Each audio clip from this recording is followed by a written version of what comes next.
I have been looking for a video to share with you about theater post-COVID.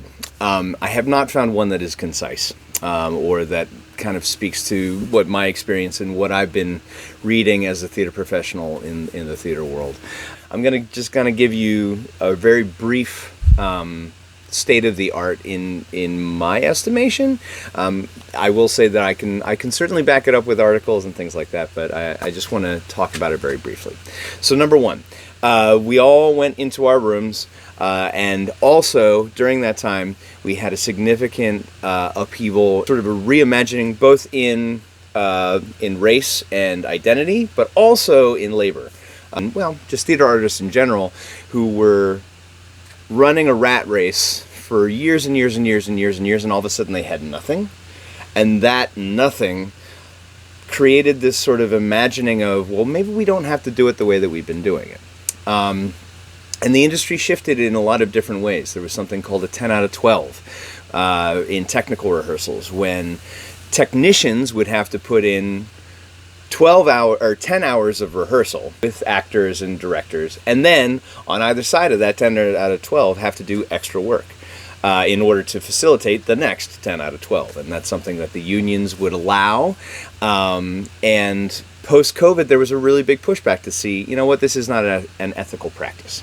And as soon as you start attacking things like that, then producers have to find more money, because you can't do everything in one day. You have to do it over the course of a week instead of 2 days. And every time you add and protract a rehearsal process, the more money you have to invest before you get to see a return from audiences and ticket sales. And so when you're trying to balance that seesaw, anything that happened within that sort of COVID imagining of we have nothing else to do except imagine how theater could be later, starts to impact the bottom line, and the producers and the artistic directors and the executive directors were the ones that sort of needed to shoulder this. So that's one side. The other side was a big shift. There was a similar to #MeToo or social justice movements, marches beginning in Ferguson and then spreading across the country in St. Louis, all sorts of different places, Minneapolis. There was a hashtag, We See You White Theater. Theater makers of color, of different diverse backgrounds, saying, you know what, we have not had an equal spot at the table for years and years and years. Right now is the time. If you want to say that you believe these things, you need to pony up and actually do it. And so you saw a lot of regional theaters making substantive moves, sometimes just in words, sometimes in real deeds, in trying to elevate folks of color and indigenous backgrounds, Latino backgrounds, to places of real decision-making power. Sometimes in the artistic director chair, sometimes it was they became co-artistic directors. There were financial consequences to doing that. That in some cases, I'll point to the Oregon Shakespeare Company or Shakespeare Festival. They hired a very competent black woman to run their company for a year, and she made a lot of progressive choices, and there was a very conservative donor base that said, well, this is not what we would like to give our money to. And when those two things butt up, the seesaw doesn't balance. And either for good or ill, when money is involved, other choices get made one way or the other. Sorry, I got one more thing. The funding dried up. So there were no audiences for roughly 6 months to a year, depending upon where your theater company was. And that means no income. The government subsidized payroll, okay, so that there wouldn't be folks without any income at all. It took forever, but then there were loans and grants, and the government did put money where its mouth was, saying we can't have this industry fall down. And so BTE said, great, we'll take that money so that we can continue on. That's the company I work for. And we are still holding on to roughly $300,000. It's not a huge chunk of money, but it's a chunk of money. And we've been running at a deficit, sort of doing the good things that we've wanted to be doing. Also, people stopped making a habit of coming to the theater. And I think maybe that's the other side of this.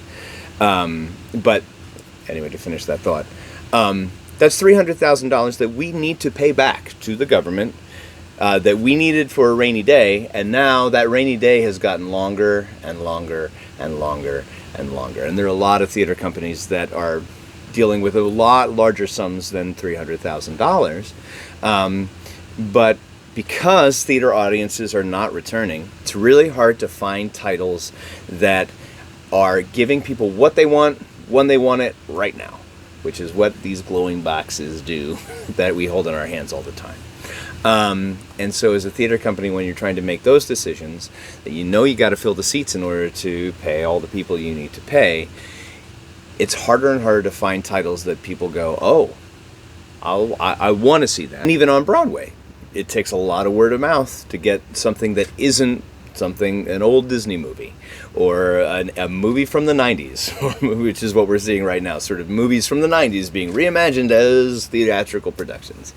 So original thoughts, original IP, intellectual properties, or original plays that people are not as curious as they once were, or if they are, they're putting those curiosities into TikTok musicals, which I'm not diminishing. I think it's actually really cool to see those creators make things on TikTok that are full musicals. But people are digesting it on their phones, and the path from phone to live performance is a long distance, and it takes a lot of effort and connectors. There's some pretty big canyons there. So that, in my mind, is the state of the art right now, and as an artistic director or as a producer, you need to take into account when you say, we'd like to do this show, or here's the season we'd like to present to our community. I have to be honest, it is a scary time to be a small little theater in the world, and it requires people like yourselves who are experiencing and discovering theater and are tied to phones in the way that myself and my son are, that you got to choose something other than this if we are going to have the other than this. If we don't have audiences coming to see the shows, it's hard to have the money to make new shows later on. So something to think about as you are about to take a look at your project.